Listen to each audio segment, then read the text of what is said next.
और plane crash के शिकार एक रेजिडेंट डॉक्टर ने मदद की गुहार लगाई है। घर खाली करने का अल्टीमेटम उनको मिला था, जिस पर डॉक्टर अनिल की आंखों से आंसू निकलने लगे। उन्होंने कहा कि हमें जगह खाली करने का अल्टीमेटम दिया गया है, रातों रात, वो भी इन हालातों में घर खाली करना आसान नहीं होता। मेरी बच्ची अस्पताल में है, मुझे वहां जाना चाहिए, थोड़ी इंसानियत दिखाइए, ये कहकर डॉक्टर अनिल की आंखों से आंसू निकल गए। दरअसल डॉक्टर अनिल इसी कैंपस में अपने परिवार के साथ रहते हैं, जिस कैंपस में तबाही मची। उनकी बेटी का अस्पताल में इलाज चल रहा है, क्योंकि जब धमाका हुआ, उससे धुआं हुआ, उस धुएं में उनकी बेटी की तबीयत खराब हो गई थी, जिसके बाद उनकी बेटी को अस्पताल में भर्ती कराया गया है। उनके घर का कुछ हिस्सा भी क्षतिग्रस्त हुआ है, लेकिन वो ये कह रहे हैं कि अभी से फौरन घर को खाली करने के लिए कहा जा रहा है। मेरी बच्ची अस्पताल में है, इन हालातों में कैसे मैं अचानक से घर खाली कर दूं?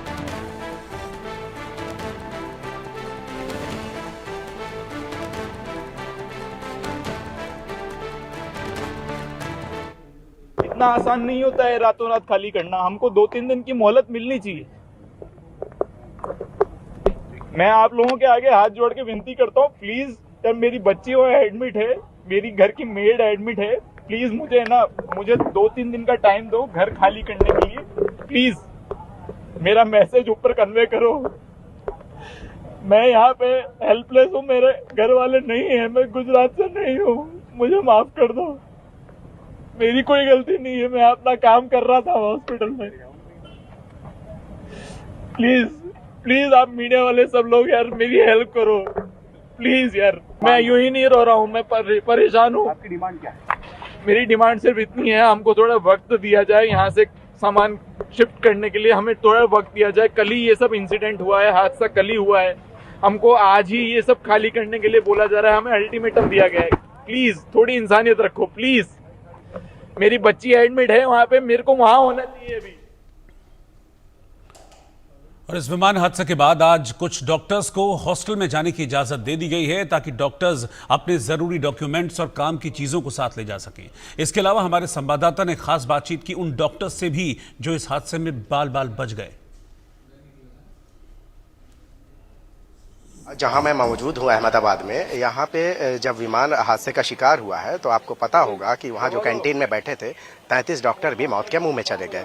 अब जो है, जो डॉक्टर यहाँ रहते हैं उन्हें इस बात की इजाज़त दी गई है। उसके बाद से तो यहाँ हर एक को मना कर दिया गया है, लेकिन अब उसके बाद से यहाँ उन डॉक्टर्स को इजाज़त दी गई है कि वो अपने सामान वगैरह यहाँ से कलेक्ट कर लें, क्योंकि जांच जो है यहाँ से लंबी चलने वाली है। तो हमारे साथ वो डॉक्टर यहाँ के मौजूद हैं, उनसे बात करेंगे। उस वक्त आप लोग कहाँ थे जब यह हादसा पेश आया? मैं तो डिपार्टमेंट में ही था, अपने लिए ऑन्कोपैथोलॉजी डिपार्टमेंट में।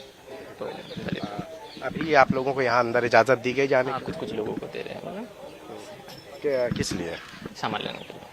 तो आप कहाँ प्रैक्टिस करते हैं? मैं oncopathology DM final year student. हमारे साथ और भी लोग मौजूद हैं। आज आपको इजाज़त दी गई अंदर जाने की? हाँ, थोड़े हमारे जो महत्वपूर्ण जो डॉक्यूमेंट्स ने तो सामान है वो लेने के लिए बोला है।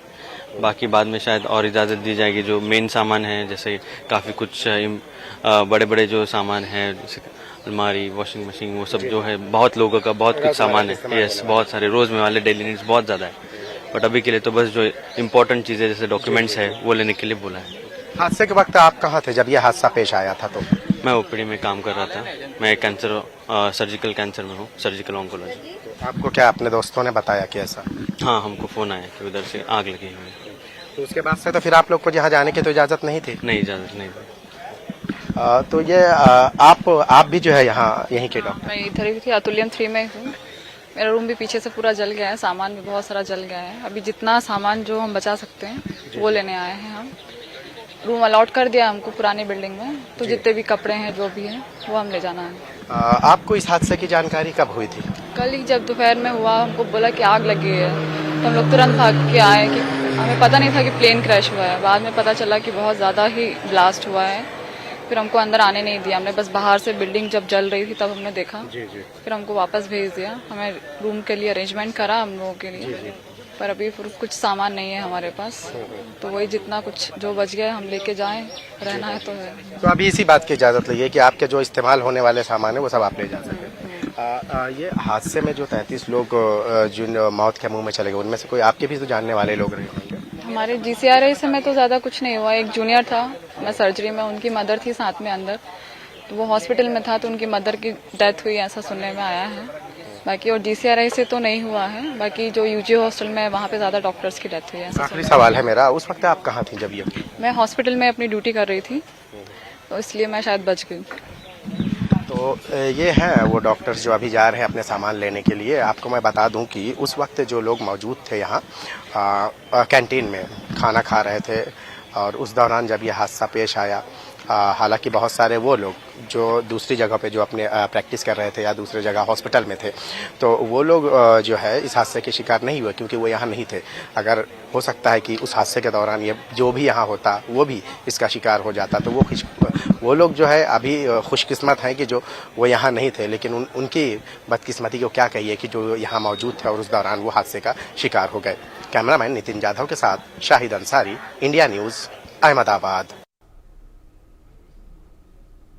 और अहमदाबाद विमान हादसे से जुड़ी एक और बड़ी खबर मैं आपको बता दूं। प्लेन में लंदन से अहमदाबाद आने वाले यात्री हिनाबेन ने बड़ा खुलासा किया है। लंदन से विमान उड़ा तो AC शुरू में ही बंद हो गया था। विमान के अंदर सभी डिस्प्ले भी बंद थे। एयर होस्टेस ने तकनीकी खराबी बताई।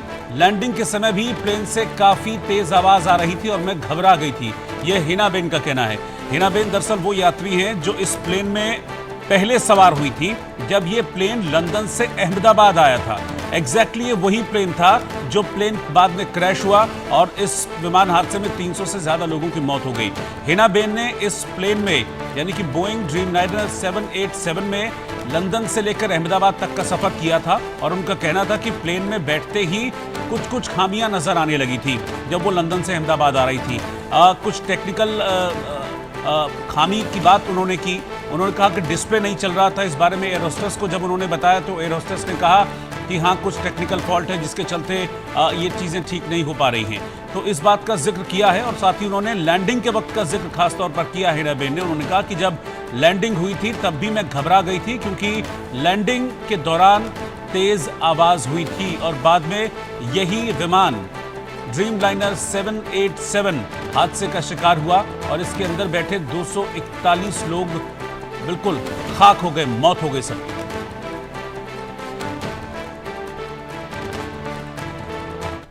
પ્લેન ક્રેશ થયું ને જે મોટી દુર્ઘટના ઘટી છે એનાથી ઘણું દુઃખ થાય છે। એમાં આપણા મુખ્યમંત્રી રૂપાણી સાહેબ પણ હતા। હું બધાને શ્રદ્ધાંજલિ પાઠવું છું અને એમના પેરેન્ટ્સને એ લોકોને સગાવાલાને બધાને એવી શક્તિ આપે પ્રભુ કે આ દુઃખ સહન કરવાની શક્તિ આપે।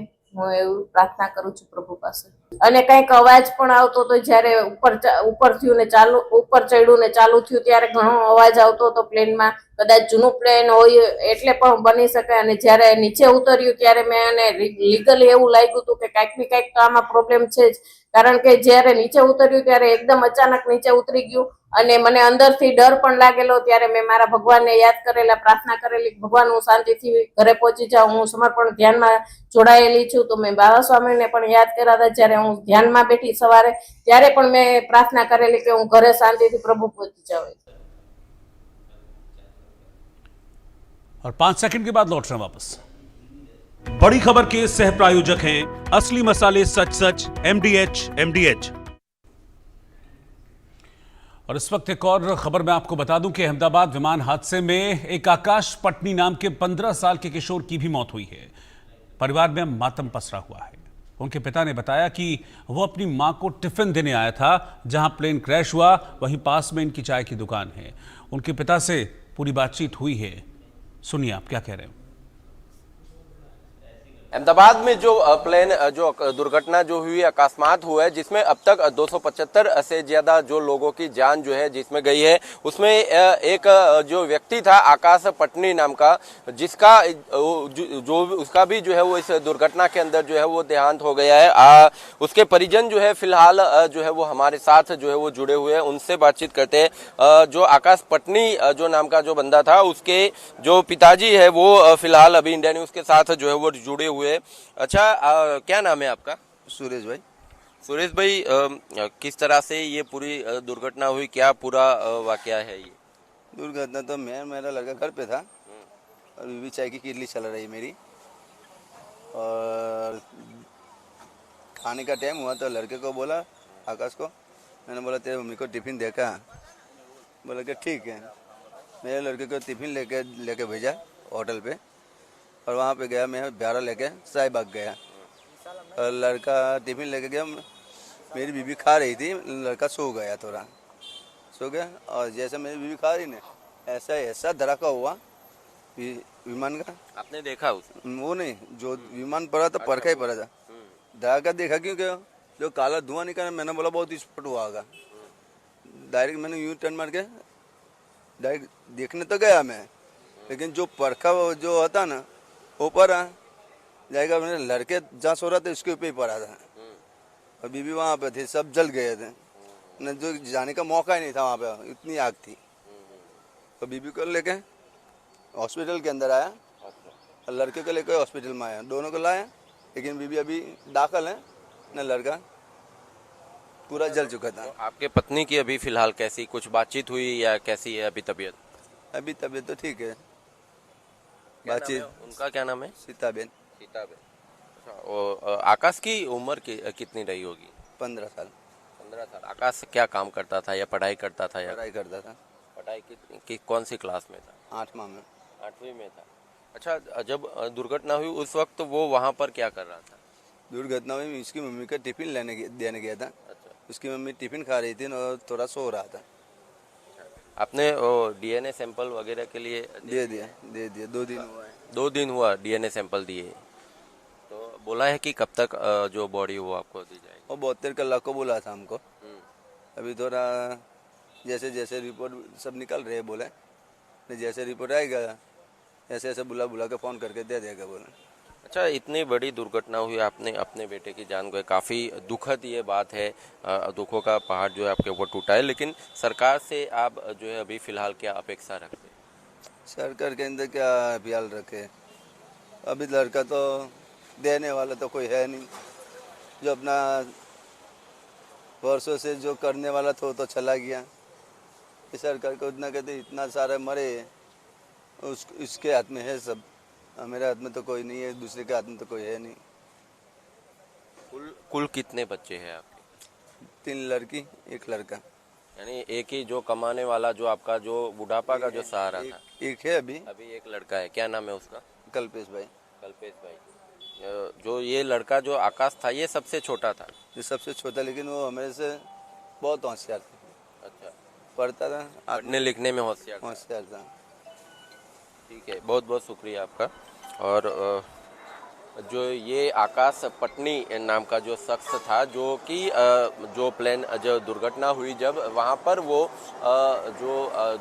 वहाँ पर चाय की किटली जहाँ बाहर थी, वहाँ पर वो टिफिन एक देने के लिए गया था, और उसी में जो है उसी वक्त जो है ये प्लेन क्रैश हुआ, और जिसमें आकाश पटनी की जो है वो मृत्यु हुई। काफ़ी भयावह दृश्य जो है वो उस समय जो है वो रहा होगा जब प्लेन क्रैश हुआ था, क्योंकि 275 लोगों ने अब तक जो है इसमें जान गंवाई। सत्तावार जो माहिती जिस तरह से आई है, अगर सूत्रों की अगर बात करें तो तकरीबन 200-310 से भी ज़्यादा लोगों की मौत की बातें जो है वो सामने आ रही है। लेकिन फिलहाल अगर बात करें तो जो ब्लैक बॉक्स है वो जो है वो मिल चुका है, और जो आखिरी पायलट का जो मैसेज था कि जो पायलट सुमित ने जो एटीसी से जो बातचीत की थी कि थ्रस्ट नहीं मिल रहा है और पावर जो है वो कम हो रही है, तो ऐसे में सवाल अब ये होता है कि पावर कम होने की वजह क्या थी, किस तरह से क्या इश्यू रहा होगा, ये सारी बातें जो है अब खुलकर ब्लैक बॉक्स के रिपोर्ट से ही